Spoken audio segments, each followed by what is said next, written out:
আরও একটি নতুন ভিডিওতে তোমাদের সকলকে স্বাগত। আশা করছি তোমরা সকলেই খুব ভালো আছো।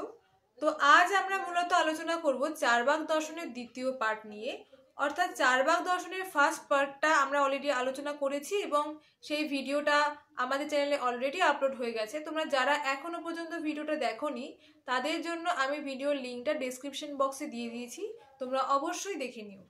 তো আজ আমরা মূলত আলোচনা করব চারবাক দর্শনের সেকেন্ড পার্টটা, যেখানে আমরা চারবাকদের কেন জড়বাদী বলা হয়, চারবাকরা কেন দেহাত্মবাদ স্বীকার করেছেন এবং তাদের নীতিতত্ত্ব, এই তিনটে টপিক নিয়ে আজ আমরা আলোচনা করব। তবে সবার আগে যেটা বলার সেটা হচ্ছে এই জড়বাদের কনসেপ্টটা এলো কি করে, বা চারবাকরা জড়বাদী হলোই বা কেন। আসলে দার্শনিকরা এই জগৎ আর জীবন এই দুটোকে ব্যাখ্যা করার জন্য দুটো তত্ত্ব নিয়ে এসছেন, এবং সেই দুটো তত্ত্বের প্রথম তত্ত্বটা হচ্ছে জড়বাদ এবং দ্বিতীয়টা হচ্ছে আধ্যাত্মবাদ। আর এই জড়বাদ এবং আধ্যাত্মবাদের মধ্যে কেউ কেউ জড়বাদী এবং কেউ কেউ আধ্যাত্মবাদী। আর এই জড়বাদ এবং আধ্যাত্মবাদের মধ্যে চারবাক দার্শনিকরা জড়বাদকেই স্বীকার করে নিয়েছেন। এবারে কেন তারা জড়বাদকে স্বীকার করেছেন সেই বিষয়টা দেখে নেব। প্রথমে আমরা আলোচনা করে নেব চারবাকদের জড়বাদ সম্পর্কে। চারবাক সম্প্রদায় জড়তত্ত্বকেই একমাত্র সত্য বলে মনে করেন। এই মতে চেতনা জড় থেকে উৎপন্ন এবং জড়েরই গুণ বা ধর্মবিশিষ্ট। চারবাক সম্প্রদায়কে তাই জড়বাদী সম্প্রদায় বলা হয়। অর্থাৎ চারবাক সম্প্রদায়কে কেন জড়বাদী সম্প্রদায় বলা হয় সেটা এখানে বলা আছে, যেহেতু তারা একমাত্র জড়তত্ত্বকেই সত্য বলে মনে করেন। তারপর রয়েছে ভারতীয় দর্শনে চারবাক সম্প্রদায়কে স্থূল জড়বাদ বলা হয়, অর্থাৎ জড়বাদকে স্থূলবাদও বলা হয়। এছাড়াও যেহেতু চারবাকগণের এই জড়বাদ লৌকিক ধ্যান ধারণার দ্বারা প্রতিফলিত হয়েছে, তাই এই দর্শনকে লোকায়ত দর্শনও বলা হয়। দেহের অতিরিক্ত আত্মা আছে এই রূপ ধারণাকে চারবাক সম্প্রদায় অমূলক ও অভ্রান্ত বলে মনে করেন।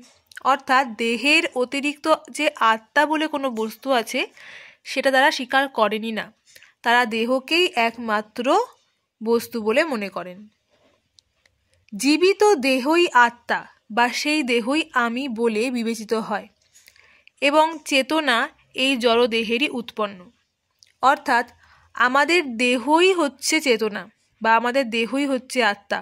আত্মা বলে পৃথক কোনো বস্তু তারা স্বীকার করেন না। চারবাক মতে দেহাকারে পরিণত ভূতচতুষ্টয় থেকে চৈতন্যের আবির্ভাব হয়। এই কারণেই দেহরূপে পরিণত ভূতচতুষ্টয়ের বিনাশের পর চৈতন্য আর থাকে না। অর্থাৎ দেহের বিনাশের পর চৈতন্যেরও বিনাশ হয়। যতদিন আমাদের দেহ রয়েছে, অর্থাৎ আমরা জীবিত রয়েছি, ততদিনই আমাদের চৈতন্য বিশিষ্ট দেহ বলা হয়।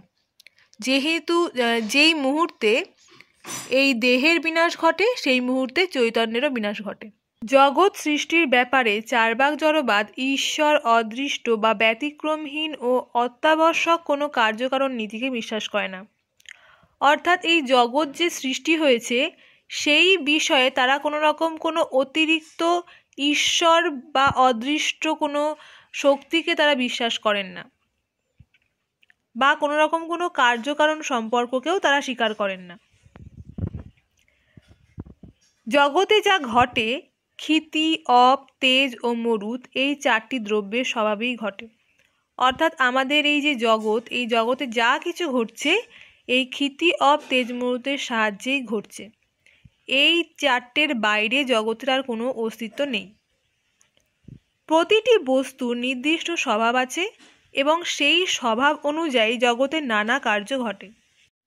কালক্রমে এই স্বভাব পরিবর্তন হতে পারে।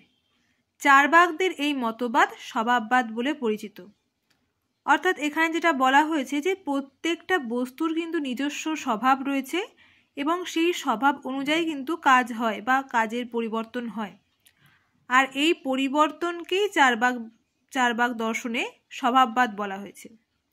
আর এই স্বভাববাদের ওপরেই কিন্তু চারবাক সম্প্রদায়ের জড়বাদ অর্থাৎ চারবাক জড়বাদ প্রতিষ্ঠিত। এরপর রয়েছে চারবাকদের দেহাত্মবাদ। দেখো, দেহাত্মবাদে বলা হয়েছে চার্বাকগণ দেহের অতিরিক্ত আত্মদ্রব্যে বিশ্বাস করেন না। তাদের মতে চৈতন্য বিশিষ্ট দেহই আত্মা, দেহ ভিন্ন আত্মার কোনো প্রমাণ নেই।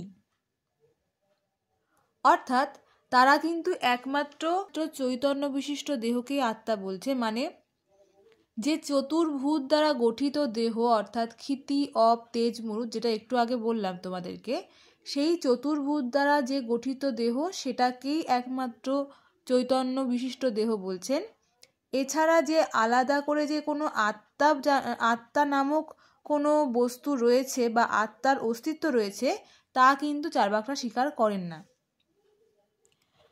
অন্যান্য সম্প্রদায়ের মতো চার্বাক সম্প্রদায় কর্মফল ভোগ, জন্মান্তরবাদ এই সকল বিষয় বিশ্বাস করে না।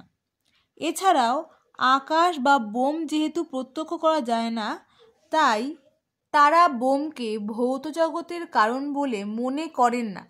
অর্থাৎ চার্বাক মতে ক্ষিতি, অপ, তেজ, মরুত এই চতুর্ভুজ দ্রব্যের দ্বারাই এই জগৎ ও জীব সমস্ত কিছুই গঠিত হয়।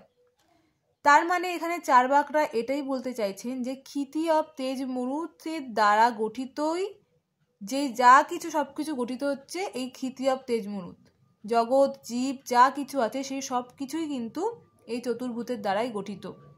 অন্য আর কোনো কিছুকে, কোনো আত্মা হোক বা জন্মান্তরবাদ হোক, তারা কোনো কিছুকেই স্বীকার করেন না। তারপর রয়েছে জড়জগতের সঙ্গে জীব জগতের পার্থক্য এখানেই হয় যে জীবদেহ ভূত চতুষ্টয়ের সমন্বয়ে চৈতন্য নামক একটি গুণ উৎপন্ন করে, কিন্তু জড়জগৎ এরূপ গুণ উৎপন্ন করে না। এই চৈতন্য নামক গুণ আসলে জড় উপাদানের সমন্বয়েই গঠিত এবং জড়দেহের উপাদানের সঙ্গেই বিনশ্য। আত্মা সম্পর্কে চার্বাকদের এই মতবাদ দেহাত্মবাদ, ভূত চৈতন্যবাদ বা উদ্ভূত চৈতন্যবাদ নামে পরিচিত। অর্থাৎ আমাদের এই জীব জগৎ ও জড় জগৎ এই চতুর্ভূতের দ্বারাই গঠিত হচ্ছে এবং সেই যে জীব জগৎ গঠন হচ্ছে এই চতুর্ভূতের দ্বারা তাকে চৈতন্যের নাম দেওয়া হচ্ছে, অর্থাৎ চার্বাকরা তাকে চৈতন্য বলছেন। এবং যখন সেই জীবের বিনাশ ঘটছে তখন সেই বিনাশের সঙ্গে সঙ্গে সেই চতুর্ভূতেরও বিনাশ হচ্ছে, অর্থাৎ এই চতুর্ভুজ কিন্তু স্থায়ী নয়। আর এই যে মতবাদ তাদের এই দেহ সম্পর্কে বা আত্মা সম্পর্কে যে মতবাদ, এই মতবাদকেই তারা দেহাত্মবাদ বলছে বা ভূত চৈতন্যবাদ বলছে বা উদ্ভূত চৈতন্যবাদ বলছেন। এরপর রয়েছে নীতিতত্ত্ব। নীতিতত্ত্বে বলেছে চার্বাকরা, চার্বাক সম্প্রদায় নীতি বলতে জীবন নীতিকেই বুঝিয়েছেন। তাদের কাছে কাম ও অর্থ লাভই হলো জীবনের একমাত্র ধর্ম। অর্থাৎ তারা কিন্তু নীতি বলতে কাম এবং অর্থ লাভ এই দুটোকেই শ্রেষ্ঠ নীতি বলে মেনেছেন। জড়বাদী চার্বাকগণ কাম বা দৈহিক সুখ এবং তার সাধন অর্থকে জীবনের পরমার্থ পুরুষ বলেছেন। চার্বাক নীতিতত্ত্ব এই কারণেই ভারতীয় দর্শনে সুখবাদ নামে পরিচিত। চার্বাক দার্শনিকরা কিন্তু সবসময় নিজের সুখ এবং নিজের ভালো থাকার ওপরেই গুরুত্ব বেশি দিয়েছেন, সেই কারণেই চার্বাকদের সুখবাদ বলা হয়। চার্বাকগণ মনে করেন জগতে যত রকমের সুখ আছে তার মধ্যে ইন্দ্রিয় সুখ সবচেয়ে বেশি স্পষ্ট, তীব্র ও বোধগম্য। এছাড়াও তারা পাপ বা অধর্ম বলে জগতে যে কিছু আছে এ কথা তারা স্বীকারই করেন না।